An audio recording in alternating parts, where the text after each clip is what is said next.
এ কি হঠাৎ নাচের কারণ কি জানতে হলে পুরোটা দেখো কিন্তু। সকালবেলা ঘুম থেকে উঠে কিছুক্ষণ ল্যাদ খেলাম, তারপরে গরম জল খাওয়ার পরে দাদার হাতের বানানো চিকেন বাটার মশলা খেয়ে নিলাম। উফ, যা ভালো খেতে হয়েছিল না, তোমাদেরকে কি বলি। আর এই যে সকাল সকাল আমি নতুন টপ পরে বেরিয়ে পড়েছি, কলেজ যাব, সেখান থেকে ডাইরেক্ট আমি শপিং এ চলে এসেছি।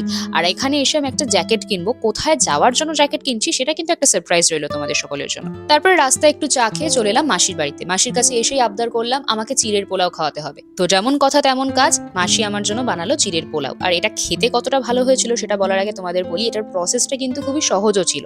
যদিও এর আগেও একবার মাসির হাতে চিড়ের পোলাও আমি খেয়েছি, আর এতটাই ভালো হয়েছিল, স্বাদটা এখনো আমার এক্স্যাক্ট মনে আছে। তোমরা কারা চিড়ের পোলাও খেতে ভালোবাসো অবশ্যই জানিও কমেন্ট সেকশনে। আর হ্যাঁ, তোমাদের সকলের ভালোবাসায় আর সাপোর্টে আজকে আমার চ্যানেল ক্রস করলো 2 lakh subscribers. Thank you so much তোমাদের সবাইকে। চিড়ের পোলাওটা খেতে যতটা ভালো ছিল, আজকে আমার দিনটাও ততটাই ভালো হয়ে উঠলো। যদিও আমি সবসময় খুবই চুপচাপ থাকি, কিন্তু আজকে নিজের আনন্দটা আর প্রকাশ না করে পারলাম না। থ্যাংক ইউ সো মাচ তোমাদের সবাইকে এতটা সাপোর্ট করার জন্য।